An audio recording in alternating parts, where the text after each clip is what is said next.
It is Jase Phillips versus Tuan Doan. So, green-white hexproof, one of the things is that it does a check on its opponent's deck. What cards does Jase have that matter here?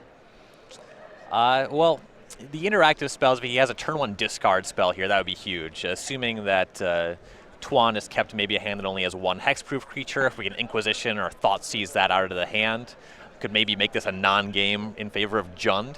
Liliana of the Veil can potentially edict away a singular hexproof creature. Abrupt Decay can deal with a problematic aura, perhaps a copy of Maelstrom Pulse. These decks usually play 1 or 2 copies. Jase has 1 copy in his main deck. All right, Inquisition of Kozilek, turn 1 for Jase. And we see 2 lands, 2 Boggles, or rather Boggle and the Gladecover Scout, and 3 auras. We have the Hyena Umbra, Spider Umbra, and Ethereal Armor. So this one, sometimes green hexproof will have to keep a hand with 1 Boggle. No such luck this time. This is a 7-card hand that has pretty solid support for 2 hexproof creatures. The Inquisition, best possible start for Jund, though this is not a great hand for him to be looking at. See, he could, if he chooses to take a creature, I suppose if it's an aura, the armor is the biggest threat. Yeah, that's going to deal the most damage, though the Umbras can be problematic in that they protect the creature from being destroyed. Now, if Jase's main way of interacting is Liliana of the Veil, the Umbras, I don't believe trigger there. No, it's more so that they save them in combat. You can more freely attack into whatever, say a large Tarmogoyf. Okay, that much makes sense. Looks like he's going to go ahead and take the Slippery Boggle, leaving Tuan with the Gladecover Scout. So the Boggle is the blue creature, and Jase, of course, hates blue cards, as evidenced by his selection of Jund as his deck choice. Well, people always call the deck Boggles, not, not Elf Scouts. Right. Yeah, it's not Gladecovers. Tuan will go ahead and play out the other creature, the Gladecover Scout, and wants to get that one under any possible discard as we go back over to Jase. And Doan played a Razorverge Thicket as his land. That was the card he drew for turn, so not disguising it. Doesn't want to take damage off Horizon Canopy, and also that Misty Rainforest that Jase has seen can be used to find a Dryad Arbor to block against Liliana of the Veil. Jase's play is a turn 2 Tarmogoyf. It's right now a 3/4. We have creature, sorcery, and land in the graveyard. Unlikely that will be big enough to block the Scout, however. Yeah, it doesn't take too long to get that out of range here. Yeah, we have the 3 auras in Tuan's hand. It's Ethereal Armor, Spider Umbra, and Hyena Umbra. He can make any 2 of them this turn. I like just going for 1 and leaving up Misty Rainforest to fetch Dryad Arbor in the face of a potential Liliana, and then just making no attacks this turn. Okay, so make Hyena Umbra. Gladecover Scout goes up to a 2/2. And yeah, I agree with that. And we see exactly that play made by Tuan. Very heads up. Yeah, good disciplined line there. I like that a lot. Back over to Jase Phillips. Got both Lightning Bolt and the one of Seal of Fire in his hand. Those ones are not going to shine in this matchup. Yeah, they go upstairs, they pump the Tarmogoyf. You can potentially use them to kill a core Spirit Dancer if one shows up. You can also use Seal of Fire and have that in play so that when you cast Liliana, if they fetch Dryad Arbor in response, you can seal and hit the Dryad Arbor. Oh, okay. Something like that. He will play Verdant Catacombs and pass the turn. We go back over to Tuan. The draw is core Spirit Dancer. Now we'll see just how many more auras Tuan wants to deploy. My guess is both. You could also play 1, maintain the uncracked Misty Rainforest, and then on the following turn, cast Spirit Dancer plus aura to draw a card. Sure. And that much makes sense. So land 3 here from Tuan. Even then, though, you'd expect that Spirit Dancer, if you think you're going to get a card draw off that Spirit Dancer, it's very wishful thinking against Jund. Spider Umbra onto core Spirit Dancer. Ethereal Armor. He'll just deploy auras right now.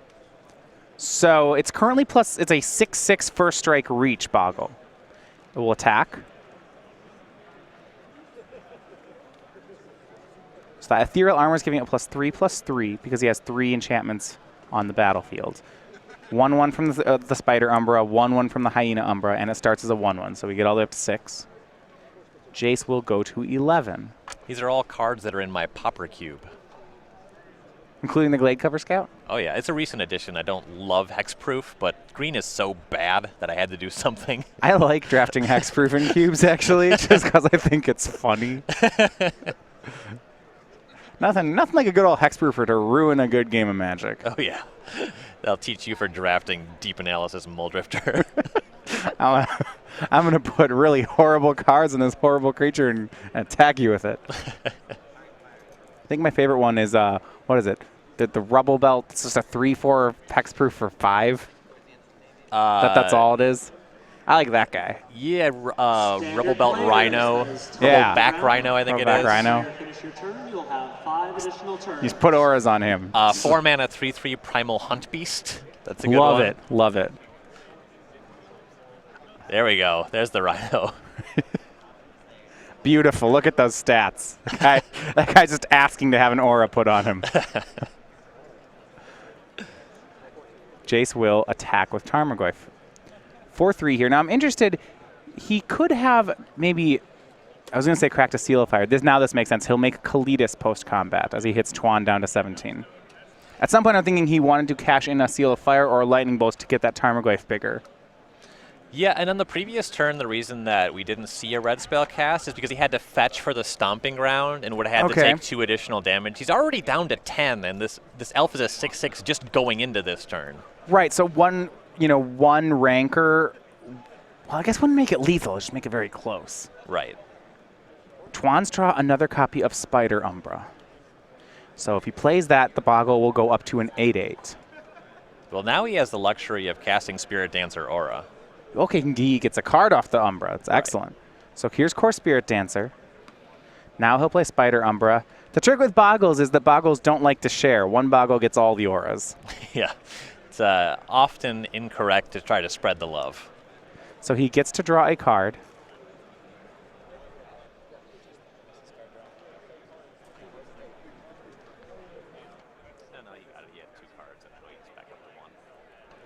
And now attacks, and this is an 8-point swing. So not lethal, but close. Interestingly, though, with the Spirit Dancer on the table and the Scout lacking trample to this point, the Kalitas will make a zombie when Jase kills the Spirit Dancer. So there will be some blockers on the way. I'm wondering, because of the Kalitas, do you actually, I know that Tuan got to draw a card off the Spirit Dancer, but I'm not positive that he wanted to make that play. You might be right. Right, because this just gives Jase a chump blocker. Of course, Jase can. There are natural ways to produce enough chump blockers to survive while the Tarmogoyf closes the game. Right. So the line did draw a card, draws him closer to finding a Rancor, which would just end the game on the spot. Sure, a Rancor, a Spirit Mantle, an Unflinching Courage, a Daybreak Coronet, all of these things that will win. You see Jase Phillips, though, he's going to go ahead and play Seal of Fire. Sacrifice it, exile away the Core Spirit Dancer, get a zombie. That part, very important. Get an enchantment in the graveyard for the Tarmogoyf. Yeah, and actually now, because of the Kalitas in play, it's not just trample, right? If Tuan, say, draws a Coronet to give the Daybreak, give the Boggle lifelink, Jase can deny lifelink with that Kalitas ability. Yeah, as long as trample is not available. But the Coronet, of course, would grant trample. Tuan will take a hit of 7 going to 9. Jase Phillips up to 5. And now it looks like the Jund player may actually win this race. Yeah, this is really tight. There's a lot of pressure on Tuan to top deck one of these impactful auras. He does have the Horizon Canopy in play, so he has a redraw. Yeah, he's looking for what I believe is Unflinching Courage, Griff's Boon, Spirit Mantle, or Rancor. I love that they started playing Griff's Boon. They also play Open the Armory. Tuan is playing that today. Let's pretend that I don't know what Open the Armory does. Oh, wow. I mean, it's from the current sets from Shadows over Innistrad. It's a tutor. It's a 2-mana tutor that finds any equipment or aura. Yeah, this looks like a constructed playable card. I have played this card in Draft. If I have lots of Bound by Moonsilvers, I sometimes play this card. Okay. Right? Okay. Right. Or because it gets you toward Delirium and it finds removal spells. If you have a lot of dead weights, you can do that thing. It has the same casting cost as Demonic Tutor. Yeah, same converted mana it's the cost, white Demonic Tutor. It's pretty much the white Demonic Tutor. Why would you want to find anything that wasn't an aura? Go back over to Tuan. He, on end step, just sacrifices the Misty Rainforest to go get another land, draws for turn. Yeah, at this point, Liliana's not the concern, so getting the land on the deck slightly increases the odds of finding one of these game-winning auras is the idea there.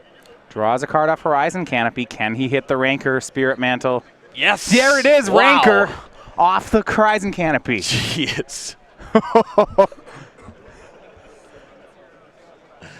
Making sure he's not missing anything, but I assume we're just going to see that Rancor coming down in a, a big swing. The Boggle will go up to an 11 power first strike trampler. Jase does not have 7 toughness in play. I love this. I don't usually root for Boggles, but against Jund, whatever. This is great.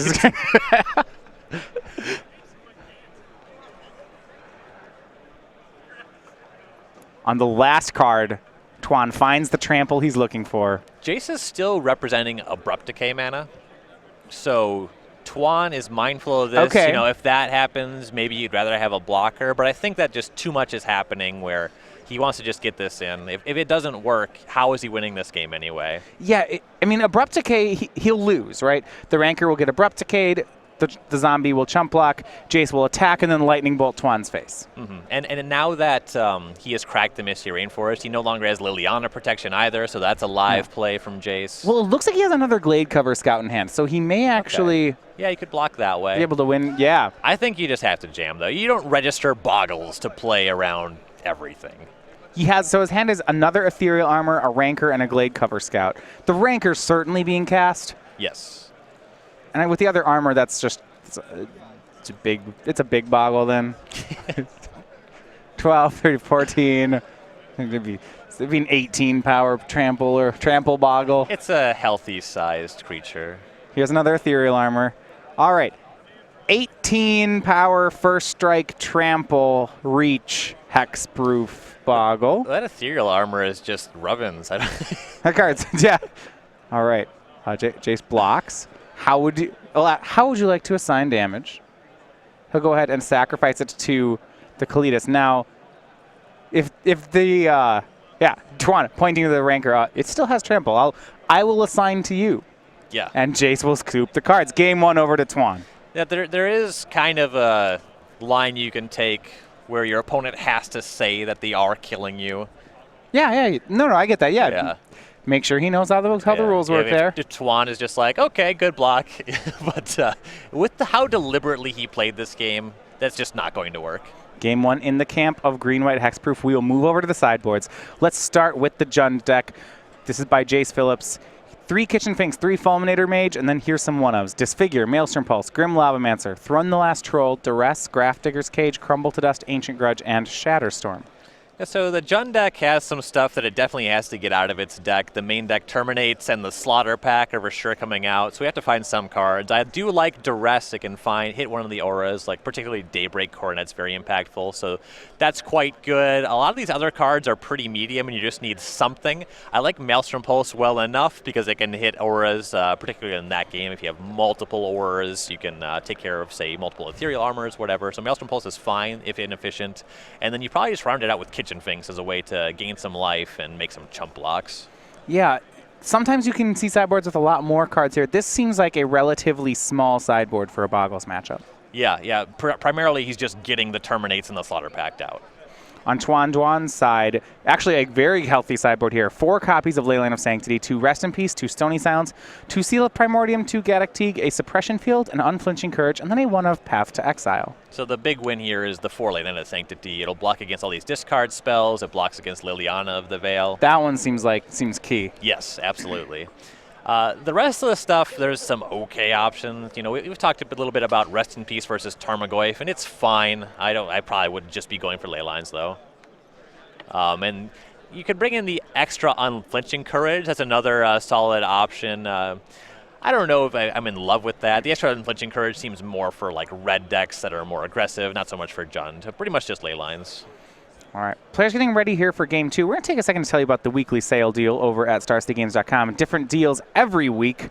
You can save up to this weekend. What we have is saving on selected sealed products and complete sets. So maybe you want a box of boosters of Shadows over Innistrad. You want to get those cards, draft some if you're like me, we have that on sale right now. If you're just a constructed player, maybe draft's not your thing, we're also selling complete sets. So go ahead and get your 1x everything in the set, or get a 4x. That will be available until Monday at 10:59 a.m. That's Eastern time. So will be 9:59 Central and 7:59 Pacific. So make sure that you go ahead and get those while they're on sale this weekend over at StarCityGames.com. So the complete set of shadows, a guaranteed way to get your copy of Open the Armory.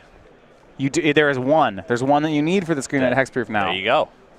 Go get your set. He has a one of Griff's Boon. You'd get that as well. Oh, wow. Yeah, both of them would be in the complete set. Yeah, just one of them. It's just really robust additions to your modern arsenal. The thing about Griff's Boons, how does it end up in the graveyard? I never see these auras that, like.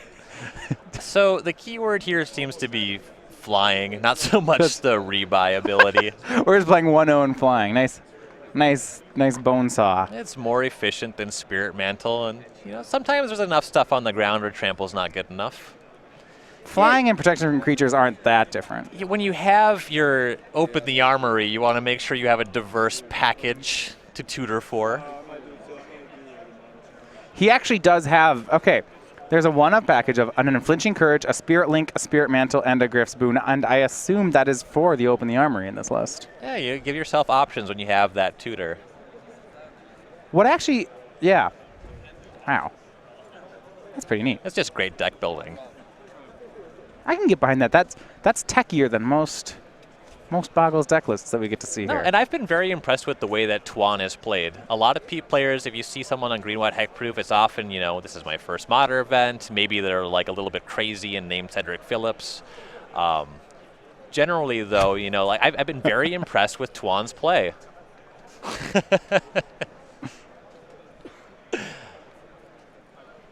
A lot of interesting plays. I think the interesting decisions there, yeah, you saw him leave up that fetch land in the face of a possible Liliana game one. That shows this is not his first time through with the deck. Yeah, he's been around before, and also cracked the fetch on the last possible turn when he knows he just needs to find Rancor.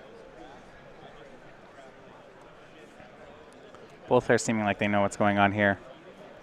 Yeah, the only thing that was a little flashy from Tuan was that ethereal armor on the lethal turn. Yeah, I think if you are going to play Boggles at a tournament, that is exactly the kind of style play that you're supposed to be making. You're like, yeah, I'd be jamming it faster, but I agree that that's the play. You need to make your Boggle as big as possible when you win the game. You play it fast and you hit the table hard when you cast it.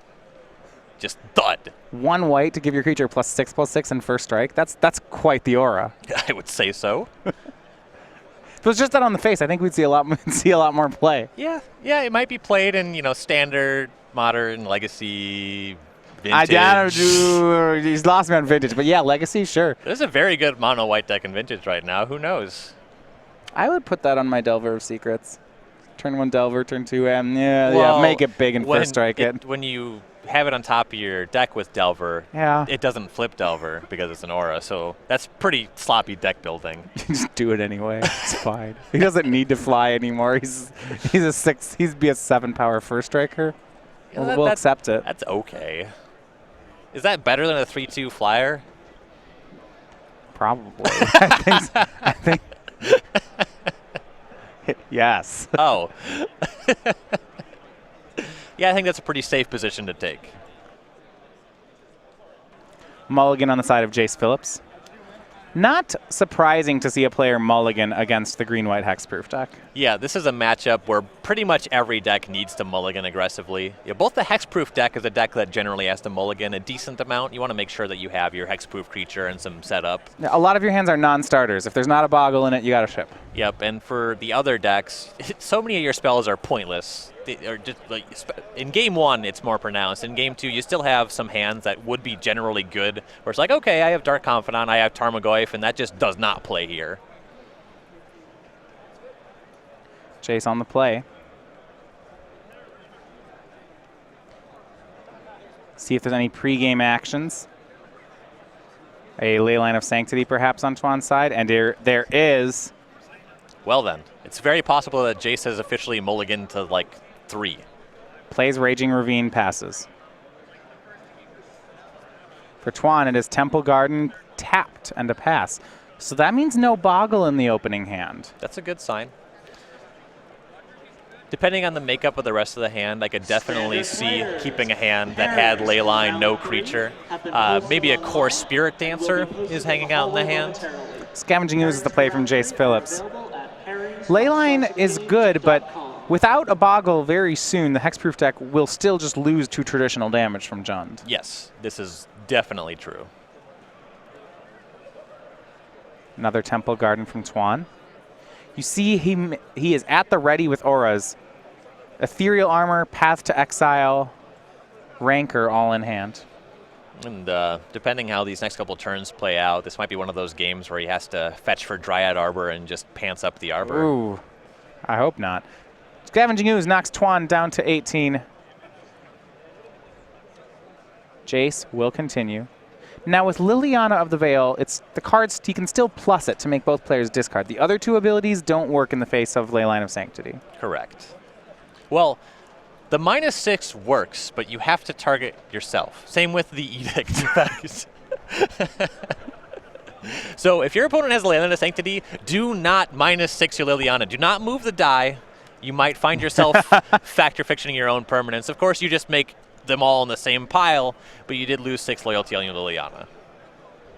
Kitchen Finks is the play from Phillips. Those have come in from the sideboard. And I do like this start from him. Just an aggressive curve of creatures is going to punish Tuan's Keep. Yeah. This is playing out fairly nicely for the Jund deck. Core Spirit Dancer. There's a creature from Tuan. He'll put a Spider Umbra on it while Jase is tapped out and draw a card. And there's the Boggle. Glade Cover Scout was the draw.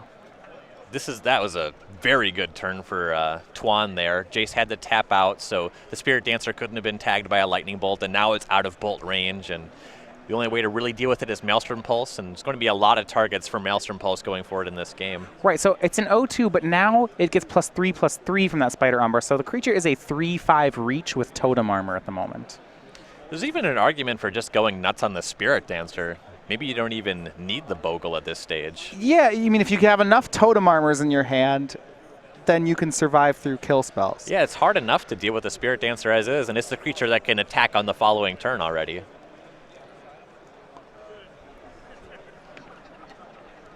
Looks like Phillips with a Lightning Bolt in hand. I believe he also has a Maelstrom Pulse. I think I saw the GP promo hanging out in his hand. It would take both of these cards to kill the Spirit Dancer. And so he'll need a land to make that work. Kitchen Finks will attack. It's a 3/2 attacking into the 3/5. So this plus Lightning Bolt would take care of the Spider Umbra. Yes. Not ideal. Well, so seeing as Scavenging Ooze plus Lightning Bolt would also take care of the Spider Umbra, I'm somewhat suspect of this attack. I think if you're Tuan, you just take it. It's unclear what's going on. It might just be nothing, but you don't want to get punished for no reason. Tuan goes to 15. Agrees with you there. Jase will play Tarmogoyf and a Raging Ravine. Tarmogoyf just a 1/2 right now. And let's see how slippery things get on this turn. Well, they could get slippery indeed. The draw for Tuan was Slippery Boggle, so he has Boggle and Glade Cover Scout in hand now. A lot of good auras to put on them as well. Both Ethereal Armor and Rancor in his hand. I would be inclined to just get aggressive. You want to put all these on the Spirit Dancer? Yeah, beat down, draw some cards, use your Boggle for some chump blocking. I don't know. I want to get him on the Boggle. You know what they say, Matthias? YOLO. All right. Sure, Rancor on Spirit Dancer. Tuan's going to do it. Here's a card draw. Another Spirit Dancer. That one moves it now up to a 7/7 trample. Oh, is that all? Reach. Oh yeah, Ethereal Armor on it. Now we have a 12/12 trample first strike reach. Pretty serious rub-ins that Ethereal Armor counts Leyline of Sanctity. 13/13 trample first strike reach. Good call. I think I see Griffspoon. Wait, is that? Oh my. Yeah, that is Griff's Boon. Yeah. So Griff's Boon would only be 17 damage this turn. Okay. We're not completely there. But if the Griff's Boon draws him into any other 1-mana aura... Well, yeah, he still has a land drop. Griff's Boon moves Core Spirit Dancer up to 17 power. We got a lot of power. You Draws have no blocks. Core Spirit Dancer. Well, that won't do it on this turn. Doesn't really have to win on this turn.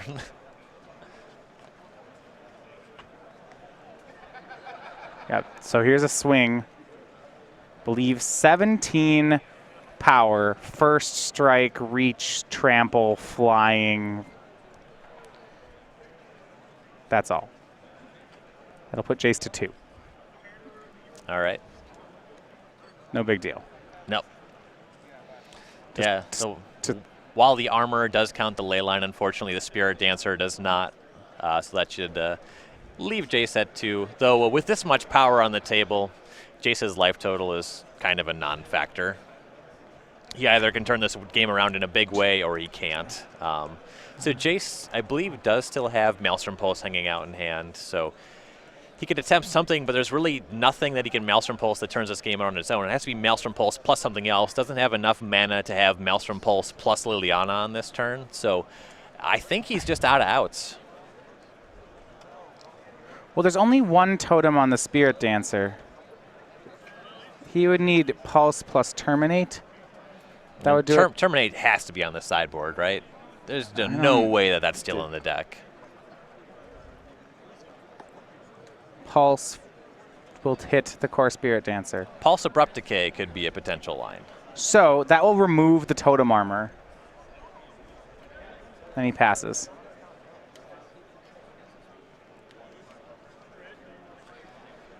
And I think that Jase is just hoping that Tuan just doesn't attack for whatever reason here. I understand this. I'll tell you, conceding to Hexproof just feels wrong. I don't know. I might concede to Hexproof on turn 1 sometimes. Okay, that is another way you can do it. But, a concession is admitting that another deck got the best of you, and I just don't want to give that to Hexproof, but he's going to have to do it anyway. 2-0. It is Tuan Doan winning over Jase Phillips and improving to 10-1. Yeah, and